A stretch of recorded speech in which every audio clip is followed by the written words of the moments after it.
Hailing from the Jersey Shore and raised as athletes, the Airey Bros have always shared a passion for physical culture, athletic performance, and human optimization, always striving to be the strongest versions of themselves, mentally, physically, spiritually, and emotionally.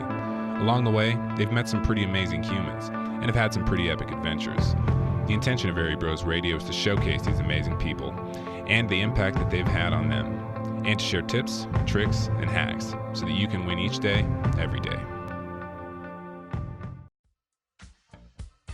I'm a television news producer for 6 ABC here in Philadelphia, the #1 news station in the city, and has been for decades, even before I was alive, between all the folks in the newsroom, the anchor, the reporters,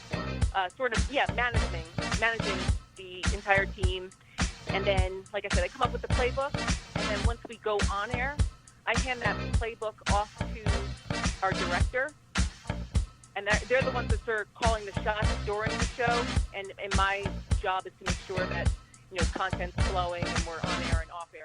I do the same thing every day, but it's not the same thing every day because you never know what's going to go on in the world. Our brand now and most media, you have access. We have our website, we have our social media, so people are just getting their news constantly throughout the day, not just during our show.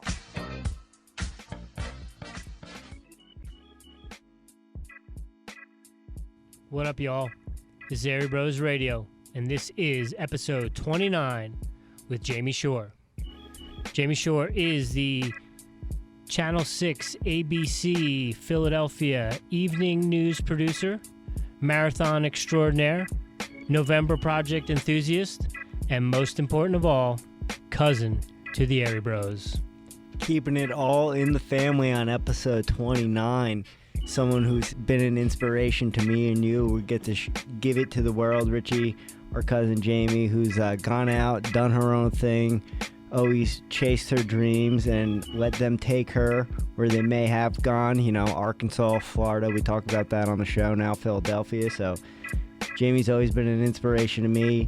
Follow your dreams, and if you want to go do something that seems out of the realm of possibility, just chip away at it piece by piece, and next thing you know, you're news producer.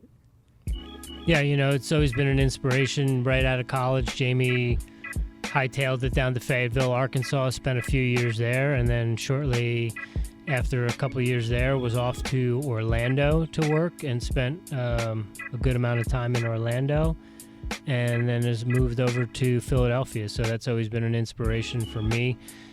Growing up in New Jersey, I always had this yearning desire to get out of New Jersey, and for me it was going to California at first, that manifest destiny. But whether it's getting out and doing something new, whether it's making a change in starting to work out or to lose weight or whatever it is, the hardest part about making a change is always taking that first step or getting out that door.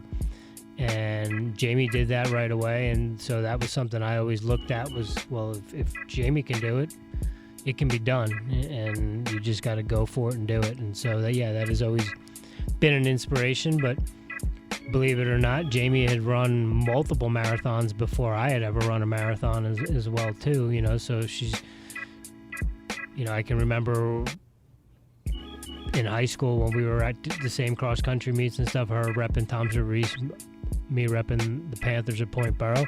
But yeah, she's been a lifelong athlete and has always continued to do that and take it seriously, but also have a good attitude about it and always kind of wanting to have fun first and foremost. But yeah, she ran a marathon back in the day when you could bandit Boston, and she did that when she was in college. And now this year will mark her 9th Boston Marathon, and soon to be the 10th. You get to 9, you can't not do 10, no matter what. As much as you may be over it, you have to do it.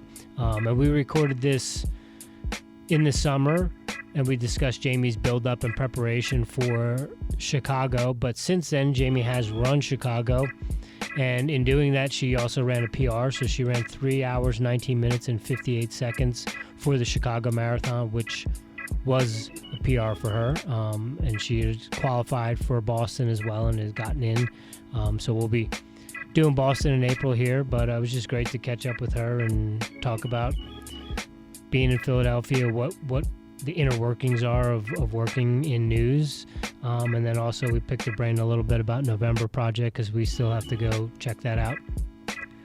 Yeah, it was good to get Jamie on the call and talk to her about what goes into being a television producer in film school right now, film and television. So to get a little bit of background or a little bit of an inside look of what Jamie does and how she has to act on the fly. And sometimes you're writing scripts and you're not even using them because news is happening and, you know, stuff gets thrown to social media and goes into the social media aspect, how that has impacted, you know, television news. So, yeah, man, I know we say it every week, but super stoked on this. Every podcast we put out always means something to us, and this one has a little bit of meaning because it's a family member who's gone out, done her own thing, been an inspiration. I mean, Jamie was my babysitter back in the day. You know, to see her as a producer. I remember when we were going to Six Flags and going to the Seaside Boardwalk, you know, on the reg when she was watching me, and see where she is now and how she stays on running. You know, something growing up in our family, when we went on vacations, we all go for runs in the morning and stuff, and that kind of has kept with us all. And it's awesome to see Jamie out there still running PRs and still out there having fun. So you ready to give it to him, Richie Rich? Yeah, you know, and talking about the news and stuff and how things change on the fly. It actually happened the day that we were talking to her where unfortunately there was a cop shooting, I believe it was, in Philadelphia. So that kind of took over the news for that day when we actually were speaking to her live in real time. And so we got a glimpse of how, you know, you may have a plan and that can go out the window in a second. And I think that's also something that could, you know, lead to her having the attitude that she has in training and racing and stuff, where it's like you've got to be adaptable, you've got to be able to change on the fly. And as you and I both know, sometimes we don't have, or at least I don't have the best ability to just change things on the fly. If my routine or something sometimes gets out of whack, sometimes I don't always have that carefree attitude, and that can kind of set me down a different road or a different path for the day. And you know, in the ability to have to do that day to day is probably helps her tremendously with racing and training and that sort of stuff. Yeah, you don't even think of how your normal life helps you for training and vice versa. And, you know, like you said, not getting attached to stories, not getting attached to, hey, I just spent all night writing this up and we got to throw it on Twitter. You know, the show must go on, and giving the news to the people, that, you know, that's part of it. You got to give them the most important, most imperative information first. So, you know, it was good to see that aspect of things and talk about that aspect of things, because that's something, you know, I don't think of just watching the news. You know, I don't think most people think of that stuff, what goes into putting a newscast together. Yeah, no, I mean, unless you're in that industry, you probably don't have any idea. And, you know, she said she gets there pretty early in the morning and she's still there through when the news goes on. So she's putting in, you know, 10, 12-hour days probably sometimes, especially if all of something like that day we were talking to her comes up, and then, you know, She got to go in. That changes everything. So, yeah, it was really cool to talk. I think we got to, next time, maybe home for the holidays or whatever, we got to start slipping in some more conspiracy theories or just hitting her with some facts about, you know, CIA implants and Operation stuff like Paperclip. that. You know, but we'll get to her. We'll get to her. I didn't want to have that kind of a conversation online, so they'll save that for another day. But yeah, it's all love, and anytime we can talk to people that are doing cool shit, whether they're family members or people that we were friends with or just people that we've come in contact with in our travels, it makes for a great episode. So, like you said, we say this every week, but again, this is another one of my favorites, and I'm stoked to present this to everyone and give them Jamie Pschorr, cousin, marathoner extraordinaire. You got anything else? Let's do it, dog. All right, y'all. This is episode 29 with Jamie Pschorr. Sit back, relax, enjoy today's episode. Much love. Namaste from the boys of 1512. I should have done my 3, 2, 1 countdown. Well, we're going to talk about all that, so I guess we can start off. we kind of know what you do, but we kind of don't know what you do. Kind of a big deal. So why don't you just give the people a little bit of background about what it is that you do and what you bring to the great people of Philadelphia on a daily basis. Sure. I am not a big deal, but I do have a job like most people every day, but mine is maybe a little bit different than most. I am a television news producer for 6 ABC here in Philadelphia, the #1 news station in the city, and has been for decades, even before I was alive. So it's a great honor to work for the station. I am currently the producer for the 6 p.m. news, Monday through Friday, and have the honor of working with Jim Gardner, who's been the news anchor here for Shout out to Jim 40 Gardner. plus years. Jim Gardner, yep. He is the man here in Philadelphia. How's my girl Cicely doing? Oh, Cecily, she's still giving the people of the Delaware and Lehigh Valleys their forecast every day. Right on. She's still running, but not much so competitively anymore. Her kids are all the active ones, and she's focused on them right now. So, but her big thing right now, she loves water skiing, so she's currently doing that here. And then in the winter months, she's going down to Florida, so she's all over the place doing that, staying active. Right on. What what goes into being a evening news producer? What does that entail? So essentially, my day is we go in, we have a morning meeting at 9 a.m. Me, the other producers of the evening shows, so we go on at 4 in the afternoon, and we go through 6:30, my show, and we have a producer for each half hour. So we have executive producers and our news directors sort of come up with the rundown for the day, decide what stories are hot topics going on in the area. And from there, we assign the reporters to what they're going to be doing for the day.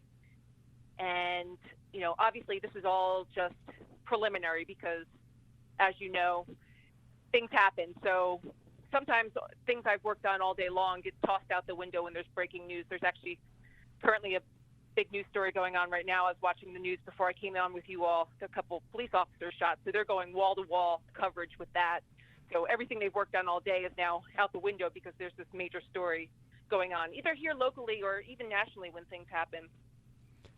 But then throughout the day, what I do is, I like to say I come up with a rundown, sort of like the playbook, to use a sports analogy. And I do a lot of the writing between me, my anchor, and I usually have a writer. And then when we go on air, so if you're watching a 30-minute newscast, I do a lot of the writing. I've got Jim, who's also writing and typically a writer.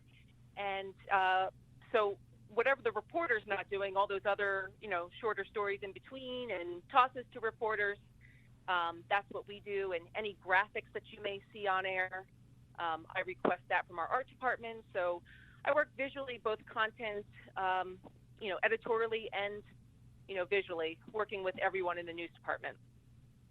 So to go back to that sports analogy, are you like the head coach of the 6 o'clock news? Yes, I'm working with a lot of personalities between all the folks in the newsroom, the anchor, the reporters, managing the entire team.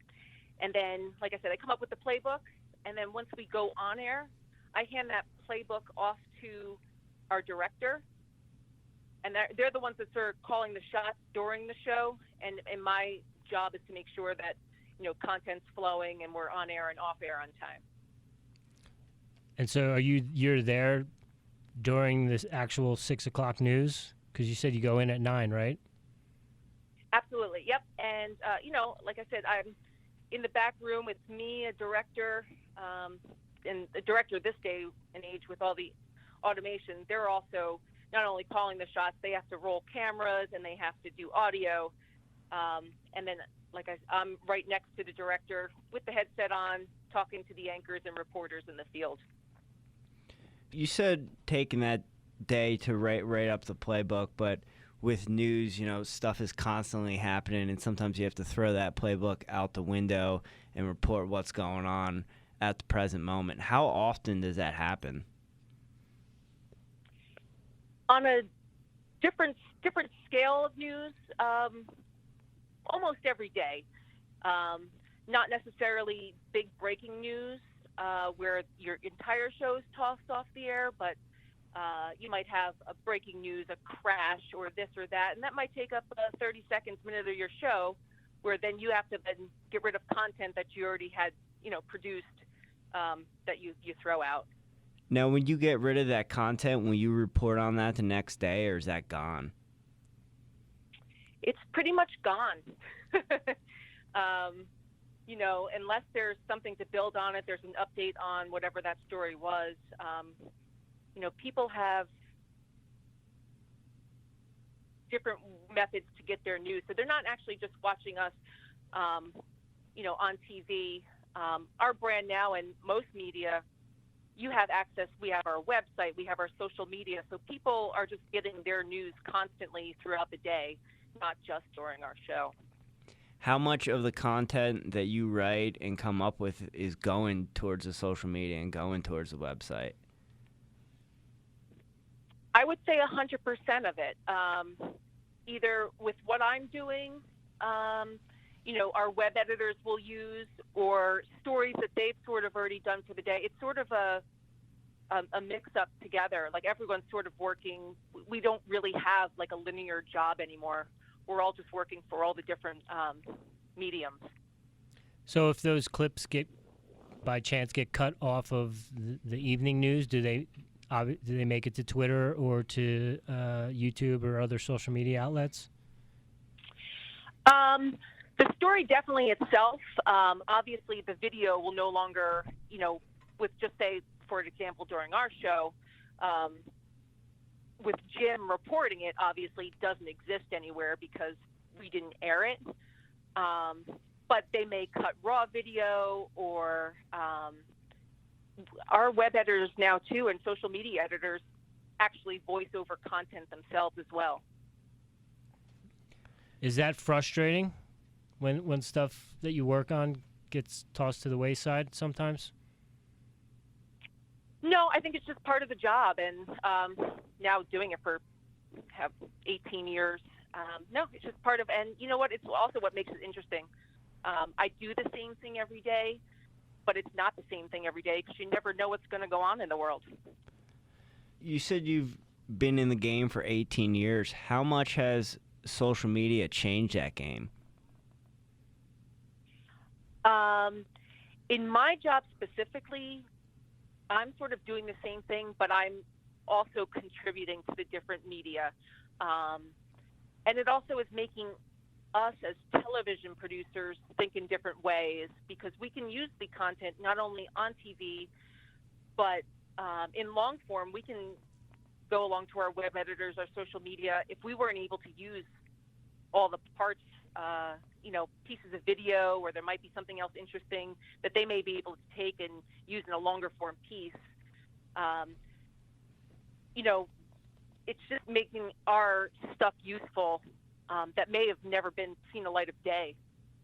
That, might make you feel a little bit better that, it doesn't go completely to the wayside then, right? Absolutely, yeah. And there's more ways, it makes you think as producers differently, not just on TV, but how can this content be used on Facebook, on Twitter, on the website? And we have people that actually, work all those different pieces, but we work with them and vice versa. Being in the game 18 years, and I was, drove down to visit you in Arkansas when you first started. When you got into the television business, was the goal always to be a producer, or did that kind of develop as you got into the industry? No, for sure. I went to school. I went to Boston University and studied broadcast journalism. That was always a thing. But I wanted to be a reporter. Even in high school, we had classes. I took television course in high school, and I wrote for the paper in high school. But I wanted to be a reporter because that's what you always saw on TV. And then once I got into college and, got to see everything that goes behind the scenes, had several internships and got to work behind the scenes. I wasn't a reporter. I worked the assignment desk. I got to go out with reporters and see their job as well. And I sort of really liked the behind the scenes, but, in my mind too, I was like, am I giving up on an original goal of being a reporter?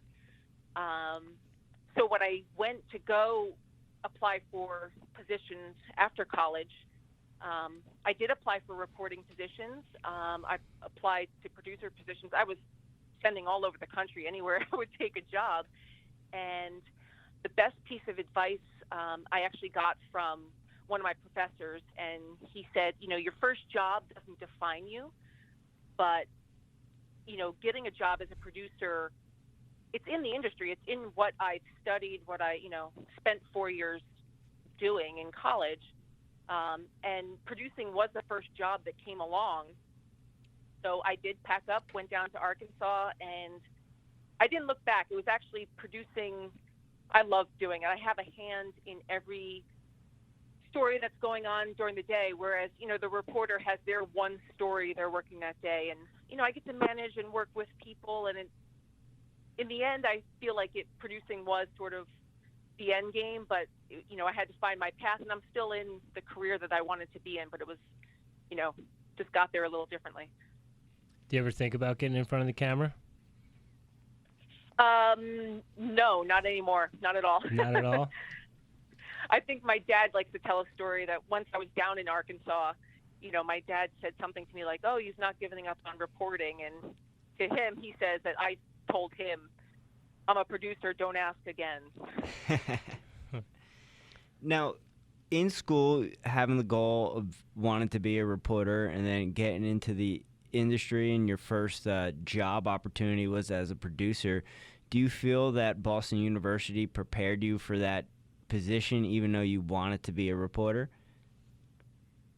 Oh, yes, because all of our classes, we took the basic writing classes. We had a, liberal arts education to begin with, so you had that base, and then once you got into your broadcast journalism studies, you took the writing courses, you took the production classes, and we did our own little TV news, and you had to work all the positions. So everyone got a taste of everything that was going on. And then extracurricular, I did a show called Inside Boston. It was sort of like a news magazine, longer form piece. So you got to do all that sort of stuff outside too. And I did some reporting with that as well. With that and becoming a producer kind of on the spot, you were prepared and you had a good base, but how much was learning on the job and learning as you go and learning, in Arkansas, learning in Orlando, and even now in Philly? Yeah, I think if you aren't learning every day, I think it's your end game. But when I took the job in Arkansas, and I was like,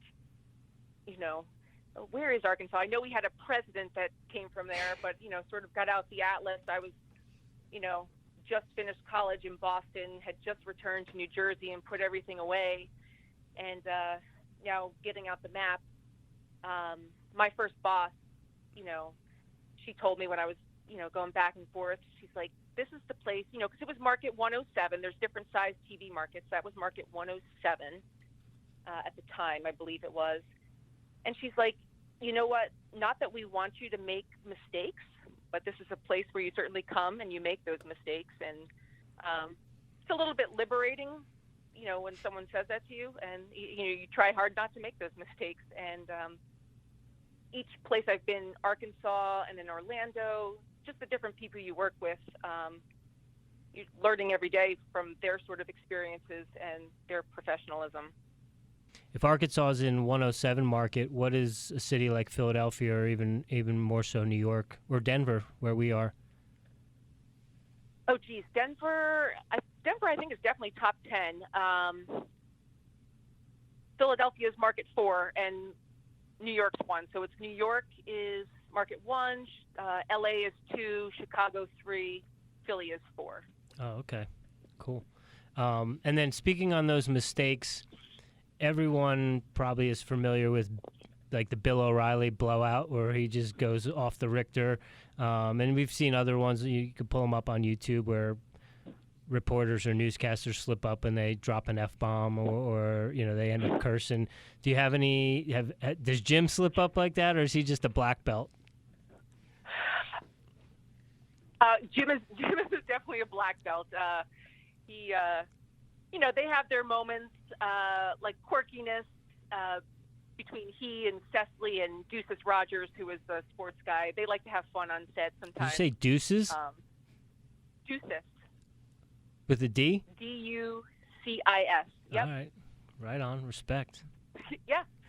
So they like to have fun. So sometimes it's almost like they're having like an inside joke. You're like, hey, we're all over here. But I do have a story from back in Arkansas. Let's hear it. One of my, not that someone lost it,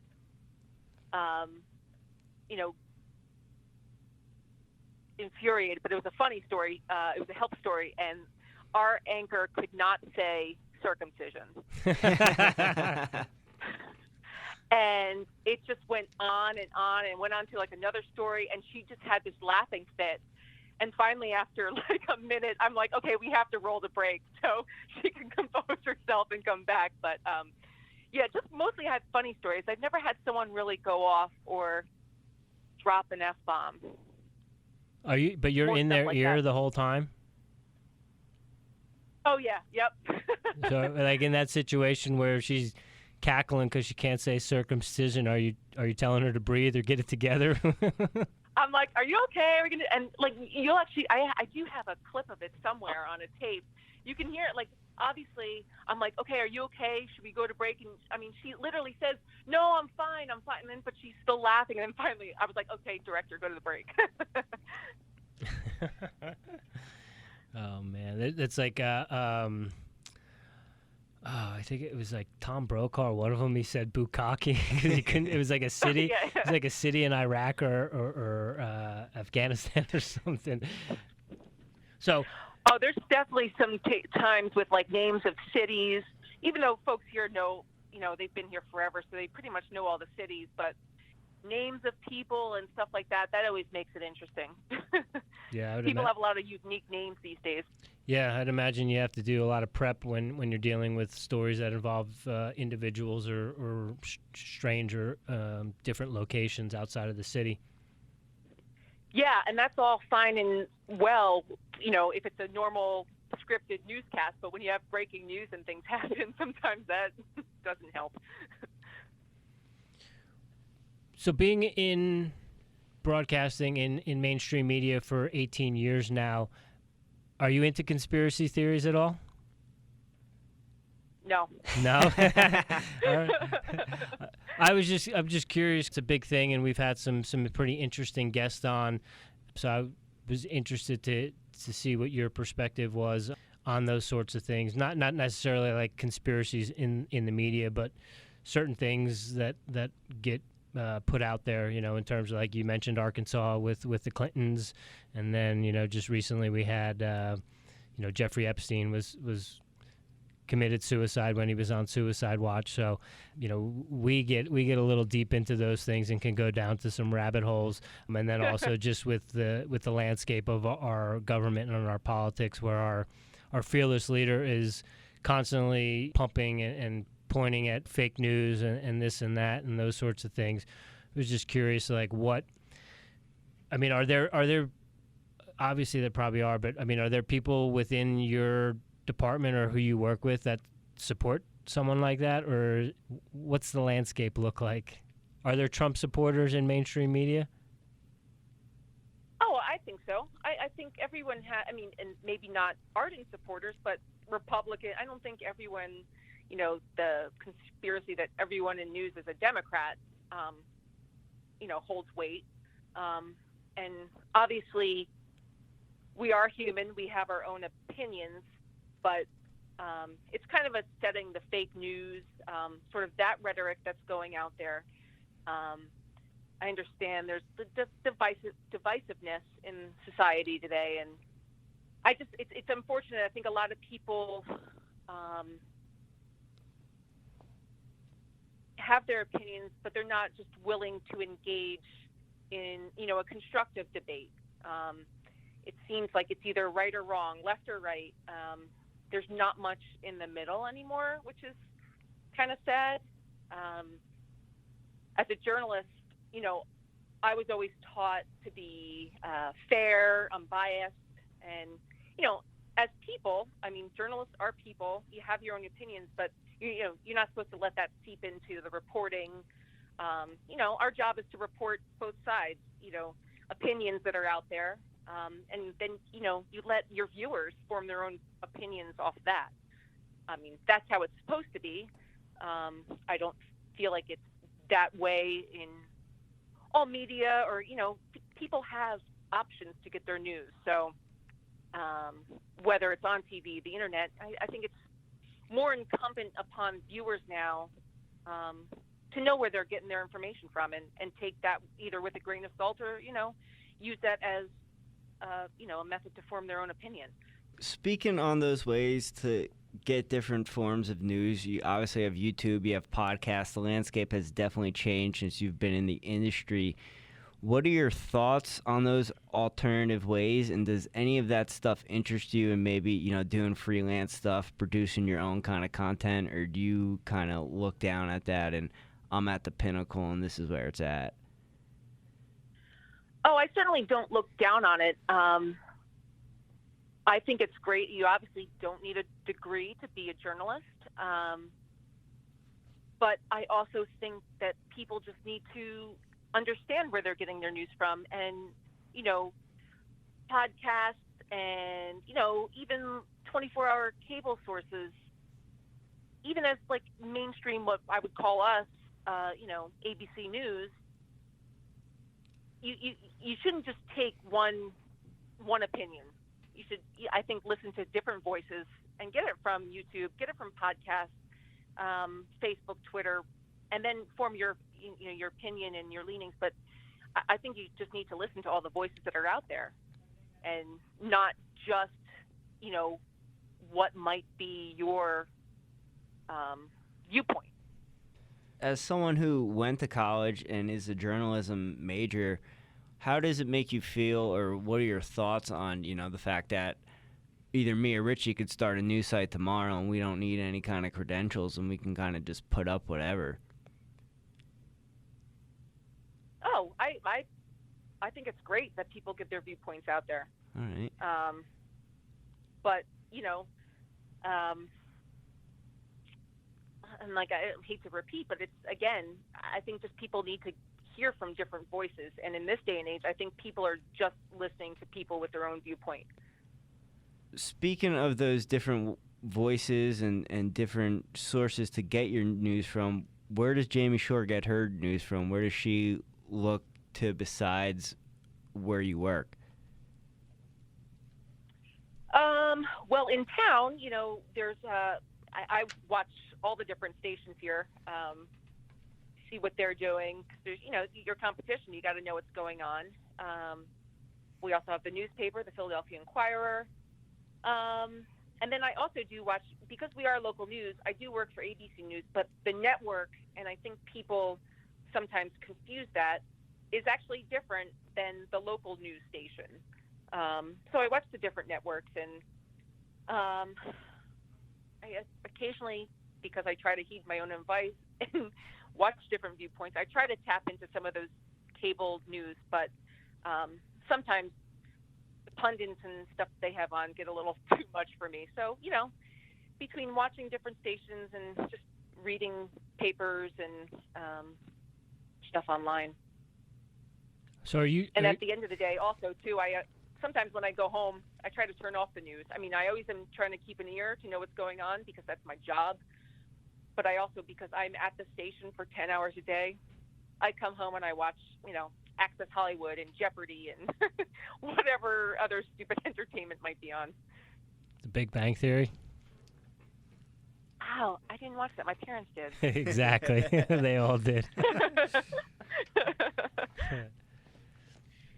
When you go in the morning, are you scouring the news looking for points of interest, or do they have that prepared for you? Like, these are X, Y, and Z is what needs to be covered tonight. Oh no, we're all between producers, reporters, our assignment desk, scouring. Local stuff. There's several different papers too with the suburbs and stuff. Maybe something that we might have missed that a different station had that we might jump on. And then also, because there are the different mediums now. There are like the sort of the local papers, like the Patch and things like that are more hyper local. Stories we might not have heard of, but. So yeah, everyone's sort of scouring everywhere and pitching stories. We have a specific email that we call Story Pitch that we email our story ideas into, and then we also discuss that in our morning meetings. And is there a breakdown locally versus nationally or worldwide? How much needs to be covered for each of those three topics, or does it just depend on the day and what's going on in the world? Yes, it depends on the day and what's going on. But typically my show, nationally, international, local stuff all goes in the sort of 4 p.m. to 6 o'clock hour, 2 hours. That's sprinkled throughout. Each show has sort of a different flavor where they have, newsy stories, the sort of the talker, funny stories, maybe funny videos, goes in a certain half hour. My show specifically, the 6 o'clock half hour, is mainly local news, all local news. Unless there's some big national or international story happening. Like unfortunately recently with the shootings, we did cover that. But the 6 o'clock half hour is a local because then we hit the network world news right after my show. And is that coming from a different location? Yes, that's the network, and that's David Muir, who does. He anchors the show from New York. Okay. Is the 6 o'clock time spot the it spot for Philadelphia? It's a lot of people coming home from work and school. So, over the 2.5 hours, there are different people coming home at different hours. I would like to say that most people, it used to be appointment television for 6 o'clock, but there are people that, obviously they can get their news anytime, anywhere now. So it's not necessarily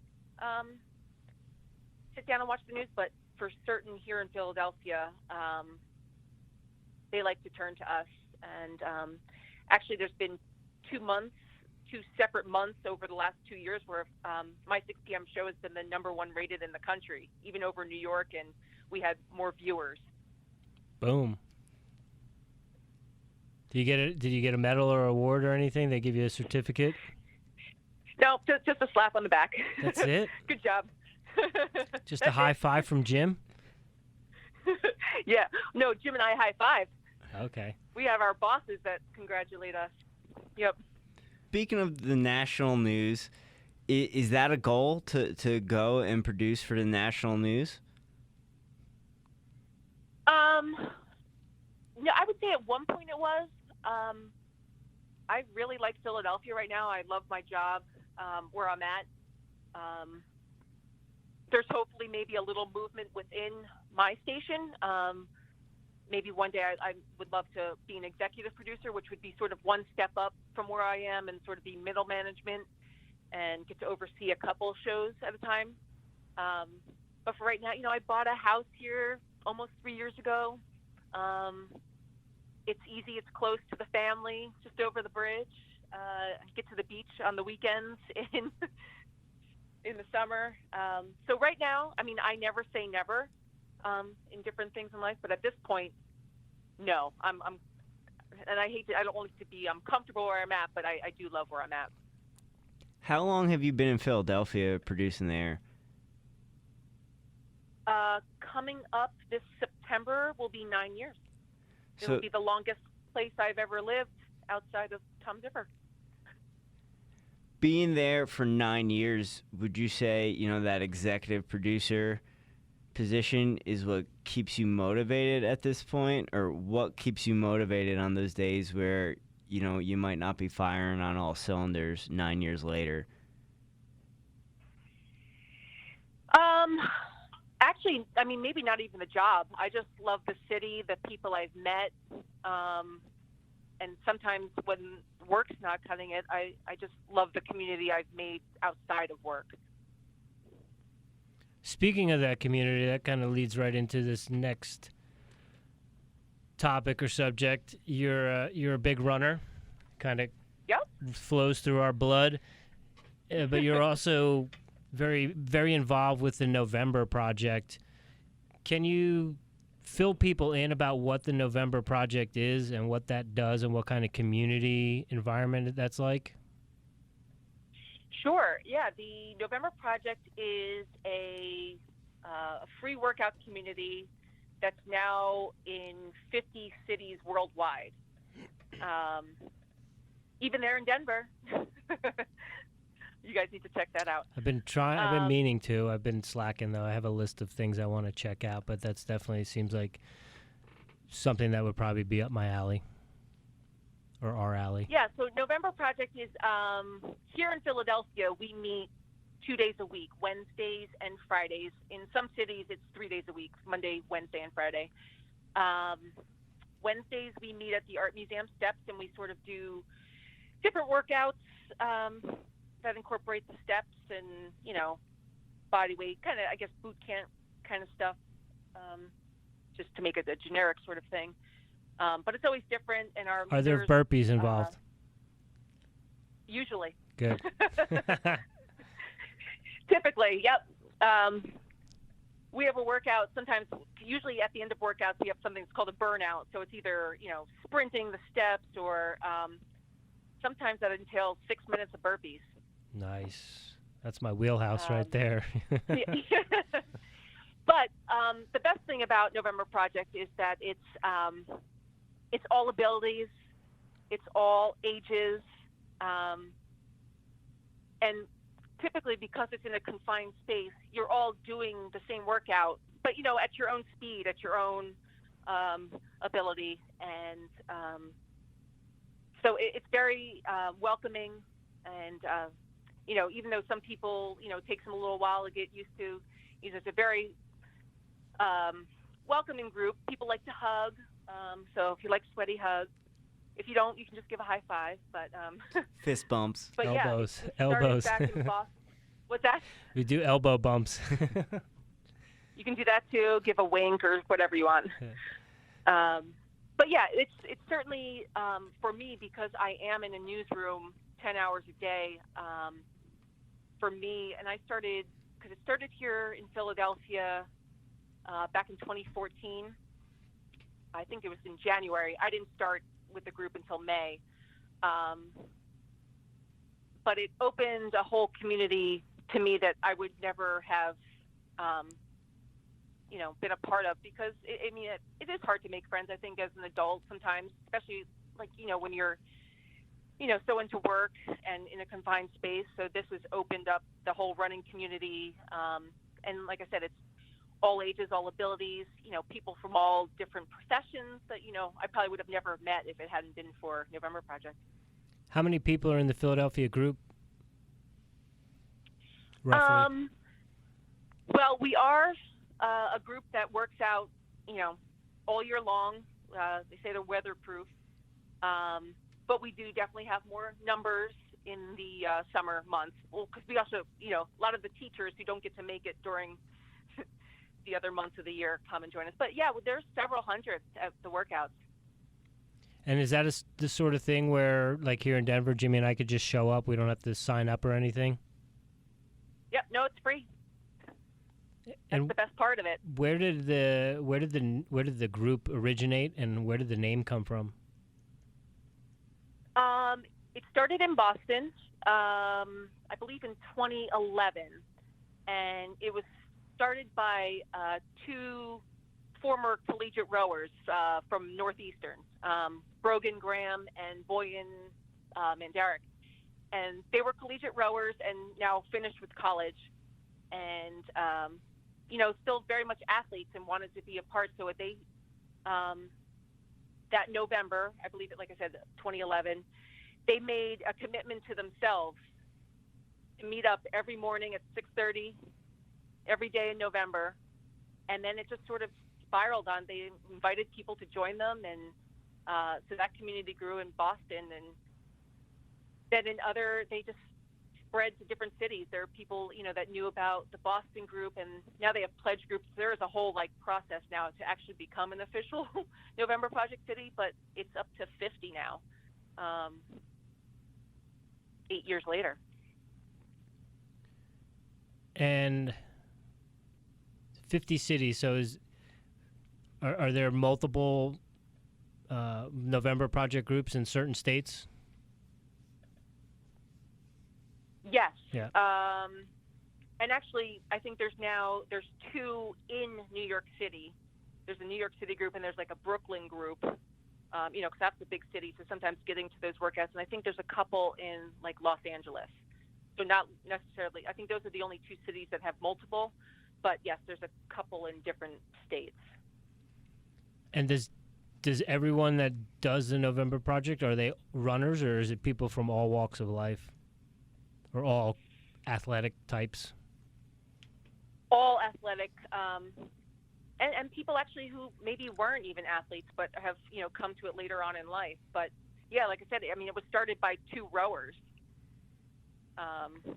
But yeah, our group does a Sunday special. They feature someone each week on Instagram every Sunday, and I've learned about different people that way. Some people were collegiate field hockey players and all different sports. And you guys just did a team cross country race. Was that what I saw? So this past weekend was the Philadelphia Mayor's Cup, and it's a competition between all the running groups in Philadelphia. So I think there was 30 plus groups involved, and it's actually 5 different races. So there was a 5K cross country race. Was that at Fairmont? 5-mile road race. In Fairmont. It started at Belmont Plateau. Place called the Plateau is where everybody go. Yep. A 5-mile road race, a 10K trail race, a 10-mile road race, which is what I did, and then there's a half marathon trail race. So people from the different groups sign up for the different races, and then the top male and female from each team in each race score, sort of cross-country style. How did the November Project do? We got 3rd in the team competition. Yeah, which was good, considering I think we got 3rd behind the Philadelphia Runner Track Club, which is sort of, elite level runners.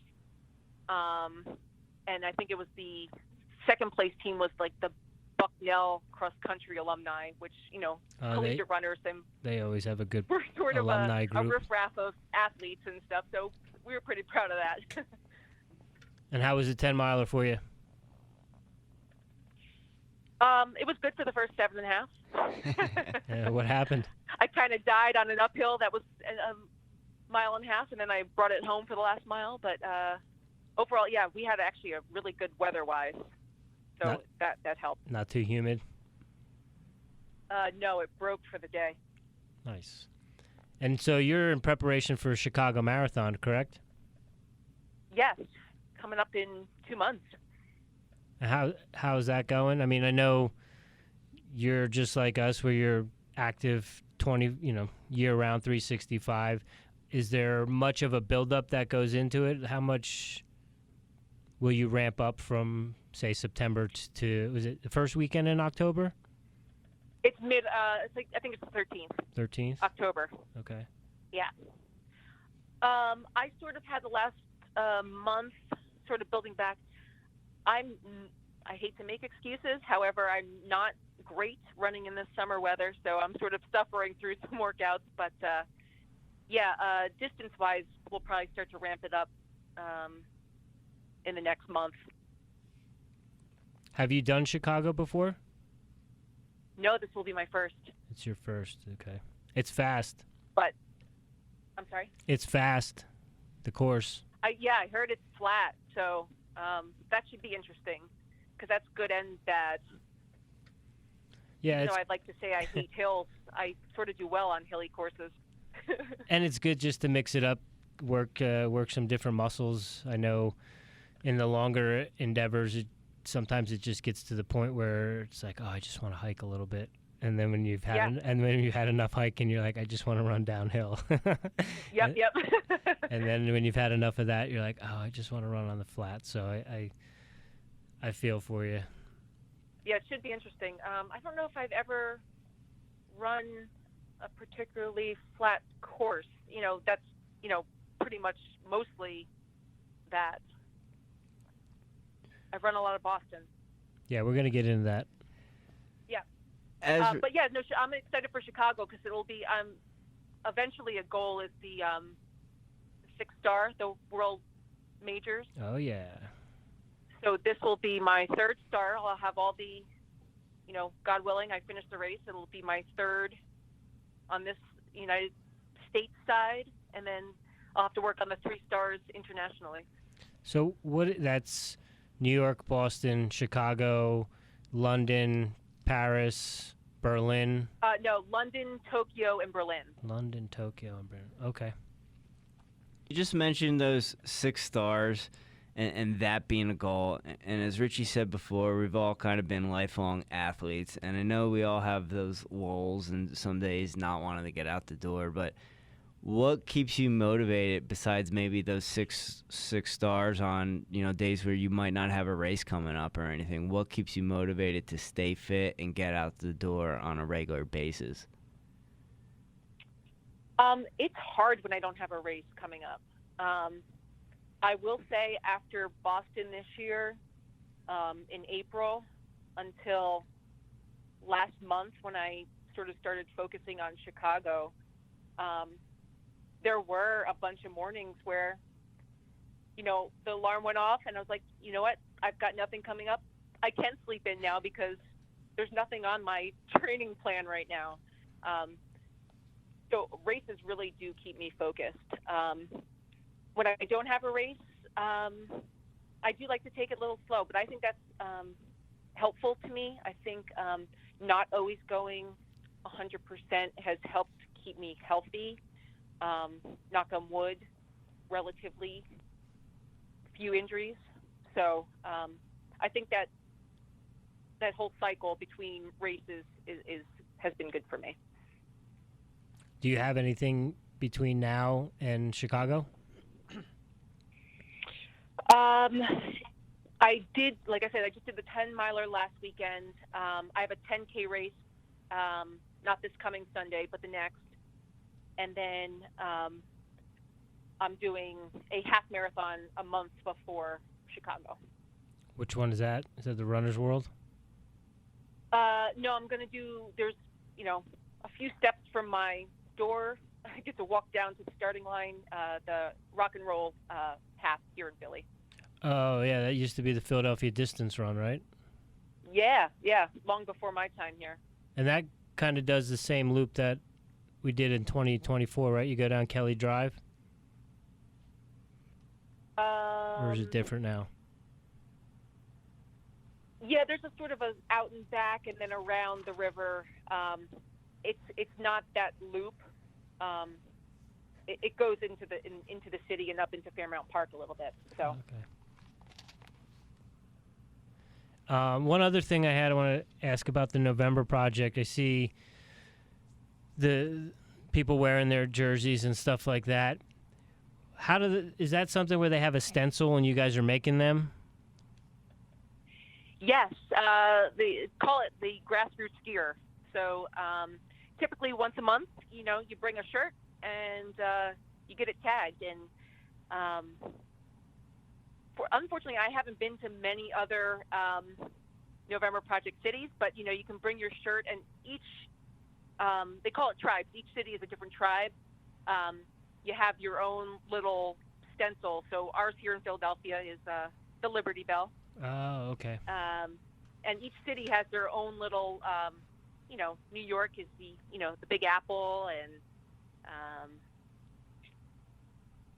Boston itself, because that's the original, they're just November Project. They don't have a little logo. But yeah, each city has their own thing, and you can bring a shirt to a different city and get a tag. People like to call them their passport shirts, and it's sort of a little badge of honor, and it's a fun thing. And that's the other good thing about November Project, because when you go to different cities, even just on vacation or elsewhere, there's someone to work out with. That was my follow-up question. Have you dropped in at other November projects throughout your travels? I have tried once when I was down in D.C. I was going to go meet up with their tribe one weekend when I was there, but my train got stopped and I was stuck somewhere in Maryland for hours, so I didn't make it. The only other tribe I've been to is down in Orlando.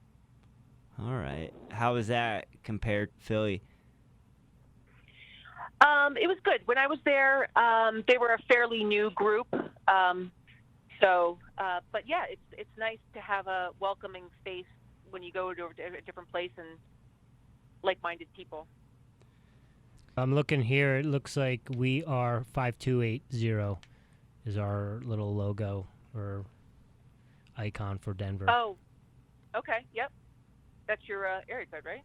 Correct. No, that's the elevation. Okay. We were touching on it before. You went to school in Boston. Boston has a special place in your heart.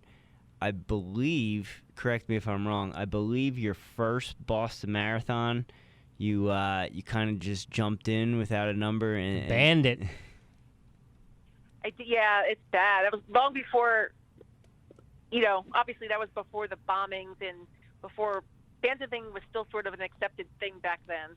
That was like 1995, I think. What, when Jamie did it? When you banded it, that was like... No, it was 2000. No, I was in middle school. 2001. That was the first time?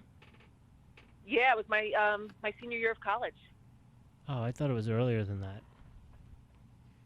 No. Yeah, my first marathon, I banded it at a marathon. And that was, I mean, it's crazy because now there's no way that could even be possible. Oh, no. I mean, you've done Boston, Rich. You know the whole getting on buses and checking things. I mean, that first race, my dad drove me and a friend to some sort of location, and we got on one of those buses. Even my dad went out to the starting line. Really? Yeah, and he just walked into the athletes' village, and I mean, we got at the end of the line. We didn't try to get into someone else's corral, but it was a thing. There were several hundred people that did that. Yeah, it was definitely a thing where that was part of the Boston experience for people that lived in that area that would just show up at the starting line and I'm going to do Boston today. Yeah, I mean, David McGilvray, the race director for decades here in Boston, even banded it back in the day when he was a youngster. How many Boston Marathons have you done at this point? So this past year was 8 official and 9 unofficial. and so in those 9 years, and obviously the bombing happened a couple years ago, how much has it changed and how much has it grown in those 9 years? Well, like I said, the first one was in 2001, so that was a totally different experience. And I even think, I mean, Boston, what it is now, after the bombing, even though it was a special race before and hard to get into, it's even more now. So in a lot of people, that's like the ultimate. I just think for Boston, for the mere mortals, like people who aren't Olympians or elites, it is like sort of like our Olympics, our, the highest peak that you can do because it is so hard to qualify for. Will you continue to do it year after year? Well, I actually originally, so 2012 was the first year that I actually finally qualified for and ran it. That year it was 90 degrees I think that was the first year that they were allowed people to defer, because they don't let people defer. But if you were there in Boston and picked up your number and decided not to run and didn't start on the starting line, they allowed you to defer to the next year. Fortunately, I already had another qualifying race for the next year, so I decided to run it. It was my slowest time ever, but I just wanted to experience Boston. I had finally made it, qualified. I think I walked much of the second half. But my goal was to just finish, get that medal, and not have to seek medical attention. So when I came back the next year, that was 2013. That wound up being the bombing. Even though, thankfully, I had a great race. I went there, set out to do what I wanted to do. I think I ran a low 3:30, thankfully, because my parents had been standing right there on the sideline, feet from the second bombing, for 4 hours. So thankfully, they had just cleared the area. I originally then was like, okay, good. I finally had a great Boston. I'm good. And then the bombing happened, and it was just like, no, I need to come back. So now it's been like every year, and now since I got 8 straight, and I'll be 9 next year. You got to do 10 at least. Well, I was going to say, now it's like 10, right? Because once you get to 10, then I think you automatically get in as long as you hit your qualifying time. So we'll see once I hit 10 if I keep going or not. But now the goal is 10. So fortunately, I'm in for 9, and I just have to. I'm actually hoping for Chicago. I'm hoping to PR, but the second goal is at least qualify for Boston to have that 10th year. And so you've had some pretty crazy experiences weather-wise as well, in addition to the event of 2013, where 2017 it was torrential downpour and freezing rain, right? Oh my goodness. That'll be one I'll never forget. Somehow, though, in those crazy races, I have decent races. I think, because you're not really focusing on how bad you hurt, how just get to the finish line. I mean, I think that was the most ridiculous race I've ever run. If you had to pick, would it be the extreme heat or the opposite end of the spectrum? Oh, I am not a heat runner. Give me cold and wet. Cold and wet? I mean, I'd rather not have wet, but give me cold. That's what I always say. Is like, I can be cold or I can be wet, but when you put them together, I'm out. Like, I got 10 minutes in me. That's about it. Yeah, it was not. But like I said, somehow I pulled out a decent race. But yeah, definitely not the heat.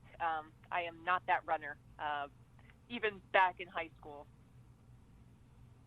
Yeah, and it was, at first getting on the buses, it was like, oh, here we go. I'm going to be wet all day.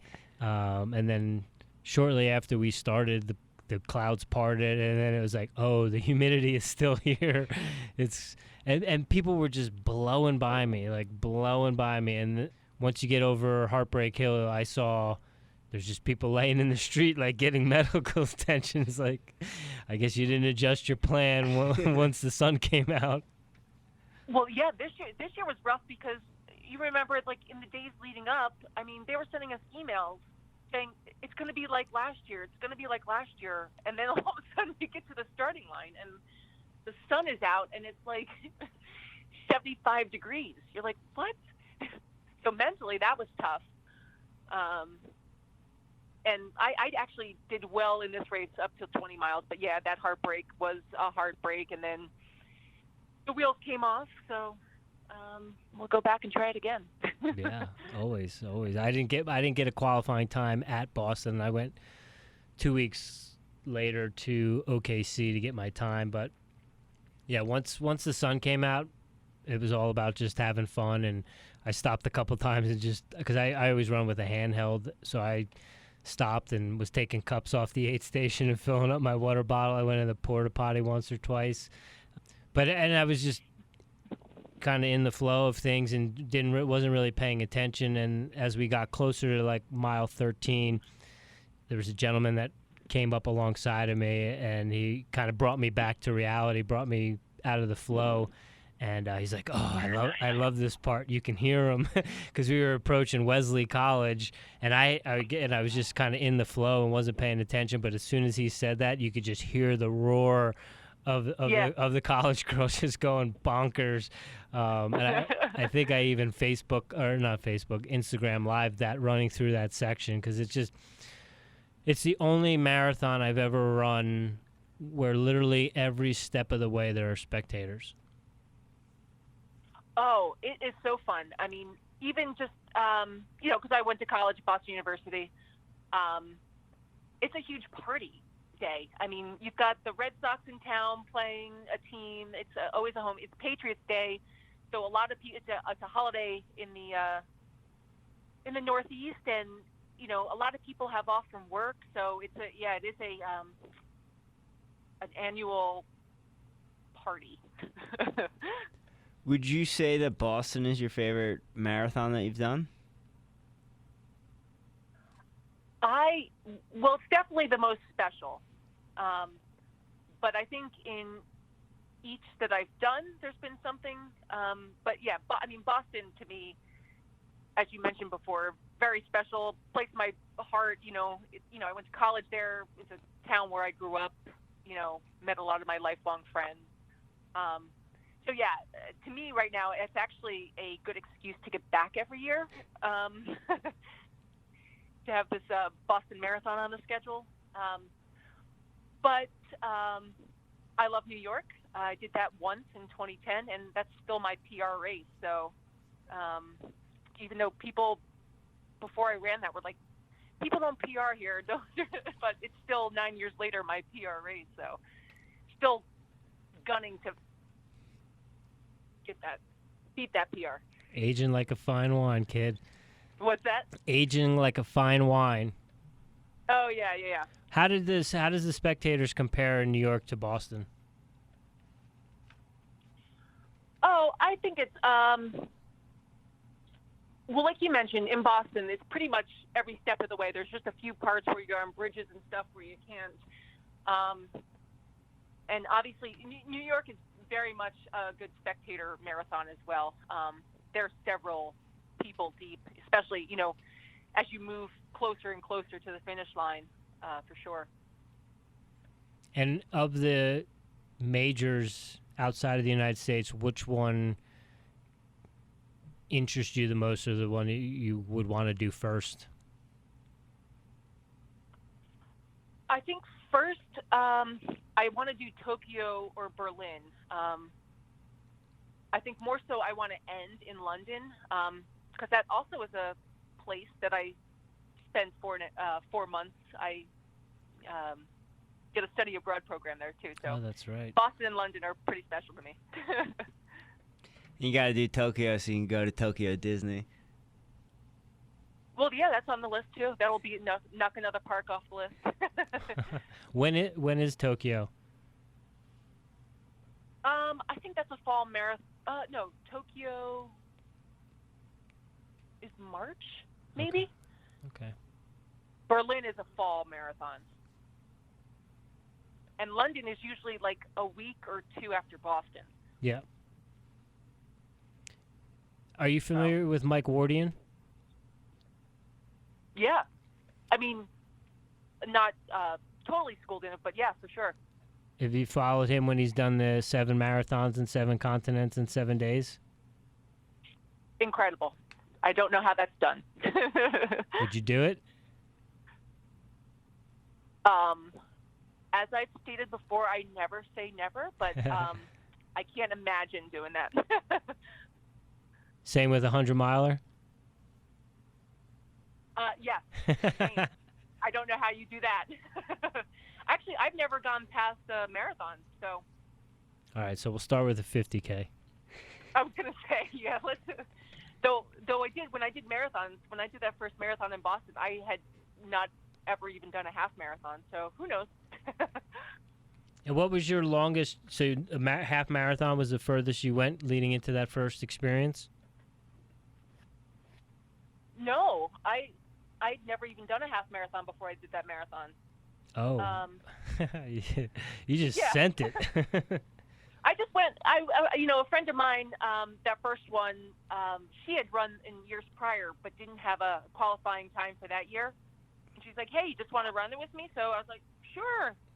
So I would say that I trained. I mean, not like I trained today. I obviously kicked up my mileage and stuff, but I didn't do speed work or anything like that. So I mean, I definitely had some time on the legs, but nothing like I train now.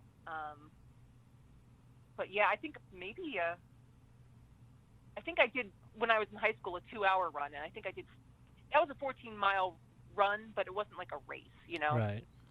Probably a 10K. It's the longest race I did before that.